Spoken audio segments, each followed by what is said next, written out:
Dialogue सुनना चाहेंगे? Yes sir, yes sir. हाँ विनर बुक, ठीक है। तो एक कहानी सुनाना चाहूंगा, थोड़ा सा तरीका चेंज हुआ है। बाकी देखो अब जूम पे आ गए, ऑनलाइन आ गए, इंटरनेट आ गया, प्रोडक्ट बढ़ गए हैं, लोग स्मार्ट हो गए हैं, ठीक है। लोग पार्ट टाइम फुल टाइम भी करना चाहते हैं। पुराना टाइम था तो खेती बाड़ी करते थे, नौकरी करते थे, सरकारी जॉब मिल जाती थी, आर्मी में चले जाते थे, बिजली वाले में चले जाते थे, एसडीएम मतलब क्या बोलते हैं, फूड सप्लाई में चले जाते थे, फॉरेस्ट डिपार्टमेंट में चले जाते थे। मतलब ऐसे ऐसे डिपार्टमेंट जो भी है कि जहाँ कुछ ना मिले चलो जी भर्ती करते हैं, ठीक है। लेकिन आज समय बदल गया। आज तो अभी देख रहे हैं ना, लोग नौकरियों की लाइन लगी हुई है, ग्रेजुएट भी खड़े हुए हैं, चपरासी की नौकरी के लिए खड़े हुए हैं। बताओ, कोई टाइम था कि आज ग्रेजुएट पोस्ट ग्रेजुएट की एक अलग से अहमियत होती थी, लोग रैपो होती थी, ठीक है। घर के आगे भी लिखवाते थे, कोई एडवोकेट बन गया, किसी ने बीएससी कर ली तो तख्ती लिखवा देते थे। आज वो जमाना बदल गया है। तो एक कहानी सुनाना चाहूंगा बदलते जमाने के हिसाब से, ठीक है जी गुरुदेव।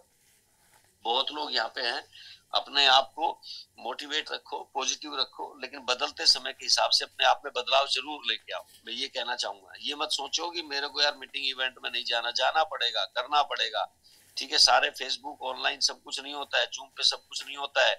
जूम पे डेमो नहीं दिखा सकते, इमोशंस को करेक्ट नहीं कर सकते, फिजिकल एक्टिविटी नहीं करा सकते, ये चीजें जरूरी है। तो एक बार क्या था, एक बार एक कहानी है कि एक बार एक व्यक्ति था, वो टोपी बेचने का बिजनेस करता था, ठीक है। टोपी समझ गए ना, सर पे रखने वाली टोपी बेचने का बिजनेस करता था एक इंसान, एक बूढ़ा आदमी था। वो टोपी बेचता, एक गांव से दूसरे गांव में जाता, एक शहर से दूसरे शहर में जाता, और जहां वो रुकता था तो किसी पेड़ की छांव में बैठकर वो रुकता था दोपहर के समय में, और खाना खाता था, अपना टिफिन साथ लेके चलता था। दोपहर में खाना खाया और 1 घंटे का आराम लेकर फिर वो दूसरे गांव चला जाता था। तो जिस भी पेड़ पे होते थे पुराने टाइम के अंदर, जीव जंतु ज्यादा थे, जानवर ज्यादा थे, यानी कि बंदर बहुत ज्यादा थे, ठीक है। तो जिस भी पेड़ के नीचे वो रुकता उस पे बंदर होते। तो बंदर होते तो बंदर तो आपने पता ही होगा, नकल करता है, नकल करने में मास्टर है, जैसा देखेगा वैसा ही करता है बंदर। तो एक दिन क्या हुआ, उसने खाना खाया, खाना खाने के बाद और वो टोपी रखी, टोकरी टोपी की, और सो गया। जब उठा तो देखा उसने सारे बंदर उसकी टोकरी को खाली कर दिया, सारी टोपी को उठा के और ऊपर चले गए, पेड़ पे चढ़ गए, और सब लोगों ने टोपी पहन रखी थी उसकी तरह। अब उसने देखा यार क्या किया जाए, अब तो इन बंदरों से टोपी ली कैसे जाए। लेकिन उसे पता था उसके मतलब सबको देखा था उसने कि बंदर वही करता है जो आप करते हैं, नकल करता है ज्यादा। तो उसने अपनी टोपी सर से उतारी, तो सारे बंदर उसको देख रहे, उसने भी अपनी टोपी सर से उतार ली, ठीक है, सारे बंदरों ने। और वो टोपी लेके उंगली में टोपी को घुमाने लगा, उंगली से लेके, तो सारे बंदरों ने भी टोपी उंगली से ऐसे घुमाने लग गए टोपी को रख के। उसके बाद उसने जोर से टोपी को, जो नीचे आदमी बैठा था जो टोपी वाला था, उसने जोर से घुमाते हुए टोपी को दूर फेंक दिया। सारे बंदरों ने भी उठाए और टोपी को नीचे फेंक दिया, दूर फेंक दिया। सब टोपी इकट्ठी करी, और वो टोपी इकट्ठी करके, वो कैप इकट्ठी करके वो सीधे अपने टोकरी में रखे और दूसरे गांव बेचना चला गया। ठीक ऐसा ही होने लगा, अक्सर ऐसा ही होता था, सालों तक चलता रहा। अब वो बूढ़ा हो गया, बूढ़ा हो गया तो उसने कहा मेरे से बेटा मेरा बिजनेस नहीं होता, आप करो, आप संभालो। उसका बेटा बिजनेस संभालने लग गया। अब बिजनेस संभाला तो उसने बताया कि बेटे रास्ते में ऐसे ऐसे बात होगी, कहीं भूख लगे, खाना खाने रुकोगे, पेड़ पे बंदर होते हैं, वो सारी टोपी उठा के लेके जाएंगे, तो आपने करना क्या है, टोपी उठाना, घुमाना और दूर फेंक देना। उसने कहा ठीक है, डन। वो बेटा भी ऐसे ही करने लगा। पहला दिन था, चला गया, दूसरे गांव जाने लग रहा था, दोपहर का समय था, खाना खाया, टोपी उतारी, मतलब टोकरी रखी, खाना खा के सो गया। सो गया तो बंदर आए, बंदर ऊपर से आए, सारी टोपी उठा के ले गए। उन्होंने देखा, उठा तो गया, पिताजी ने ऐसे ऐसे बोल रखा था तो ऐसे करना है। उसने टोपी ली, टोपी सर से उतारी, घुमाने लगा, घुमाने लगा तो जोर से घुमाते घुमाते दूर फेंक दी। एक बंदर ऊपर से आया, टोपी उठा के ऊपर चला गया, ठीक है। उसको एक झापट मार के गया। उसने कहा पागल है कि तू, तुम्हारे बाप ने सिखाया, तुम्हारे दादा ने भी सिखाया, हमारे बाप ने भी सिखाया कब क्या करना है, ठीक है। तो तुमने टोपी फेंकी है, तुम सोचते हो हम ही पागल है। हम पागल नहीं है, जनरेशन बदल गई है, जमाना बदल गया है, ठीक है। अब टोपी उठा के फेंकनी नहीं है, टोपी जो आपने फेंकी वो भी उठा के ऊपर लेके चला जाऊंगा, ठीक है। तो आपके दादा ही सिखा सकते हैं, हमारे दादा नहीं सिखा सकते क्या, हमारे बाप दादा नहीं है क्या, कि उन्हीं को पता है। तुम्हारे दादा को ही पता था कि ऐसे ऐसे बंदर ये करेंगे, रास्ते में रुकना। मेरे दादा ने बताया था इस बार टोपी फेंके तो उस टोपी को भी उठा के लेके आना, पर ठीक है अपने आप पैर के रख लेना, ठीक है। तो कहने का मतलब, जितने भी लोग यहाँ पे बैठे हैं भाई, टाइम समय के हिसाब से अपने आप को बदलाव करना चाहिए। वो टाइम चला गया। आज के बच्चे, आज के कहते ना, वो जीव जंतु हो, जानवर हो, बंदर हो, और चाहे भालू हो चाहे शेर हो, ठीक है, वो ऐसे नहीं है। आजकल बहुत चालाक हो गए लोग, बहुत समझदार लोग हो गए। जहाँ दुनिया जहाँ जाओगे ना जाने के लिए, ठीक है, तो वो इतने समझदार है कि आपके जाने से पहले ही लोग पता नहीं क्या क्या डायरेक्ट सेलिंग है ये चीज, इसमें आपको मास्टरी हासिल करनी है। वो आपके ऑब्जेक्शन सवाल करे, अरे ये चैन बनाना, उनको नॉलेज तो है नहीं, पता तो है नहीं, समझ तो है नहीं, आधी अधूरी नॉलेज है, ठीक है। तो स्मार्ट ज्यादा बनते हैं लोग, बहुत ज्यादा मतलब स्मार्ट है, तो उसको आपको प्रिपेयर होना है। एक कहानी और सुनाता हूँ, याद आ गई यार, आज सुनाऊं क्या? कितने लोग चाहते हैं यार कहानी सुनाओ यार? कई कहानी और सुनाता हूँ, समझ में आएगी आपको, लगेगी। Done, very good. तो मैं बोलता हूँ बच के रहना, स्मार्ट है ना लोग, समझदार ज्यादा है, ज्ञान ज्यादा बांटते हैं, किसी की सुनना नहीं चाहते, लेकिन वो समझदार समझदार है ना, तो अपने को भी समझदार बनना पड़ेगा, अपने को भी नॉलेज रखनी पड़ेगी, ठीक है। बहुत ज्ञानी लोग होते हैं। एक बार क्या हुआ, एक जंगल के अंदर एक व्यक्ति जाने लग रहा था। तो व्यक्ति जाने लग रहा था, उस व्यक्ति को डर सताने लगा, यार कहीं जंगल में शेर ना आ जाए और मुझे मार के ना खा जाए। और उसको डर था बेचारे को, तो शेर आ जाए, शेर आ जाए, और इतना में कहते हैं जो चीज विजुअलाइज करते हैं वही चीज होना शुरू हो जाती है। हेलो, कभी शेर ना आ जाए, वो बार बार सुबह सिखाते हैं ना, विजुअलाइज करना, अपने आप को अफर्मेशन करना, वो शेर आ गया। तो उसने कहा यार शेर आ गया, तो उसने शेर को देख लिया दूर से आते हुए।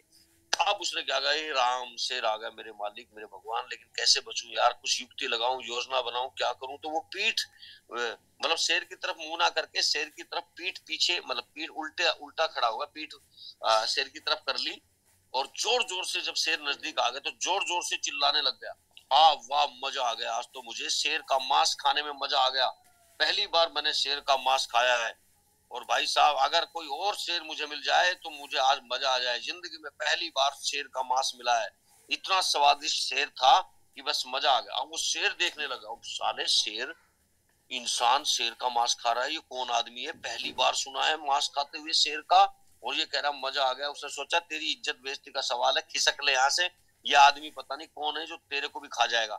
और वो पीछे से चुपके से धीरे धीरे दबे पांव शेर वापिस चला गया। और उसने देखा यार कोई ऐसा इंसान है जो शेर को भी खा गया, और सामने वो कोई वो पड़े हुए थे, उसके अस्थि पिंजर, उसकी हड्डियां पड़ी हुई थी उस आदमी के सामने जहां वो खड़ा था। अब वो हड्डियां किसकी थी? वो हड्डी किसी और जानवर की थी, लेकिन उस शेर ने क्या सोचा, ये तो भाई वाकई में कोई शेर को खा गया, तो तू निकल ले, तेरी बेइज्जती भी होगी और तुझे भी खा गया तो तू बचेगा नहीं। वो दबे पैर वापिस चला गया।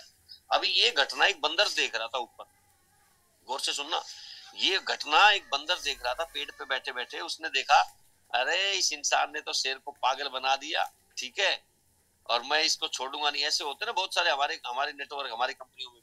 तो उसने क्या किया, उसने कहा इस इंसान ने शेर को पागल बनाया, शेर तो राजा है, इसने चालाकी से अपना दिमाग लगाकर और शेर को भगा दिया, ठीक है। तो वो गया, बंदर नीचे उतरा और वो उस आदमी को मतलब शेर के पास चला गया दौड़ते हुए, अरे शेर राजा सुनो, उस आदमी ने तो पागल बनाया है, ठीक है, वो कोई इंसान को नहीं खाया, वो सामने जो हड्डियां पड़ी थी ना, वो तो एक भैंसे की हड्डियां थी, ठीक है, वो आप लोगों ने खाए थे, उसके सामने हड्डी थी, वो शेर नहीं, वो तो इंसान है, वो पागल बना रहा आपको। उसने कहा अच्छा मुझे बेवकूफ बनाया है, और तो मैं उसको जाते ही कच्चा खा जाऊंगा। अब जैसे उसने कहा तो उस बंदर और शेर चल पड़े। अब जैसे बंदर और शेर आगे चल पड़े तो देखने लगा, तो उस इंसान ने देखा, अरे वाह, दोबारा से शेर आ गया उसके पास। अब क्या शेर के साथ इस बार बंदर भी है। अब उस इंसान ने दिमाग लगाया, यार बिल्कुल ये बंदर ने चुगली करी है, ये इस बंदर ने भड़काया इसको, फिर मेरे पास लेके आया है। अब उसने कहा क्या किया जाए। तो इंसान कहता है ना इतना पावरफुल होता है, इसमें बहुत दिमाग होता है कि इसको यूज करना शुरू करे। दुनिया की सबसे सबसे बड़ा इंसान बनाया ऊपर वाले ने इसको।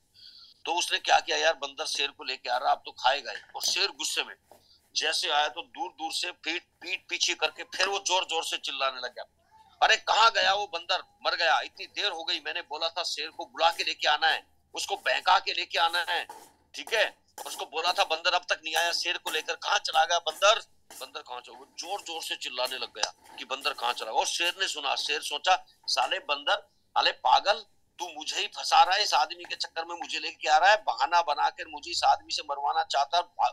और शेर दबे पैर दौड़कर चला गया, शेर नहीं रुका, बंदर के बोलने से भी नहीं रुका, और शेर दौड़ते हुए खिसक गया। अब उसने देखा बंदर ने, तेरी सामत आ गई।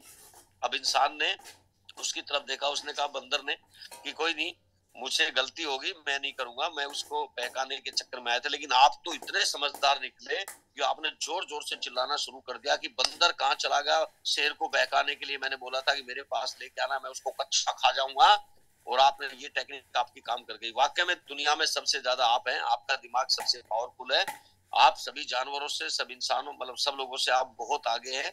तो इसलिए मैं आपको कहना चाहूंगा कि भाई दुनिया में कुछ समझ में आया मेरी बात, मेरी कहानी से? ये इंसान बहुत पावरफुल है, बहुत समझदार है, ठीक है, बहुत समझदार लोग आपको मिलते हैं, वो आपके बात का जवाब देने से पहले ही बात का जवाब तैयार रखेंगे। तो आपको भी ऐसा बनना है, आपको भी ऐसी ट्रेनिंग लेनी है, आपको भी ऐसी मीटिंग लेनी है, आपको भी अपने आप को हुनर, वो टैलेंट, वो नॉलेज, वो ज्ञान, वो बॉडी लैंग्वेज, वो बोलना, वो बताना, वो सिखाना, वो आई कॉन्टेक्ट, वो लीडरशिप, ऑब्जेक्शन हैंडल करना, लोगों से बात करना, लोगों से बात करने का तरीका सीखना, माइंडसेट करना, रिलेशन बनाना, बात करना, लोगों से कैसे डील करना है, प्लान कैसे दिखाना है, किसको दिखाना, कब दिखाना, कैसे ज्वाइनिंग होगी, कितने की ज्वाइनिंग करानी है, ये सब चीजें सीखनी है।